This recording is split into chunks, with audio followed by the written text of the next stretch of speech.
চোদ্দোশো আর গোটা মাছ 700 টাকা করে ভেটকি মাছ। এই ইলিশ আজকে কত? আর এই দেখুন সমুদ্র কাঁকড়া, যেটা আমরা ওই দীঘায় গিয়ে মন্দারমণি ওইখানে গিয়ে, যেখানে মন্দারমণি বা ওই আর একটা ওই জায়গাটার নাম কি ভুলে যাচ্ছি, ওইখানে যে আমরা কাঁকড়াগুলো খাই।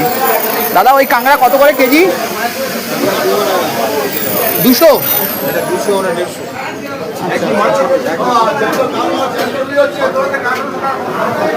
আর এদিকে ইলিশ কত দাদা?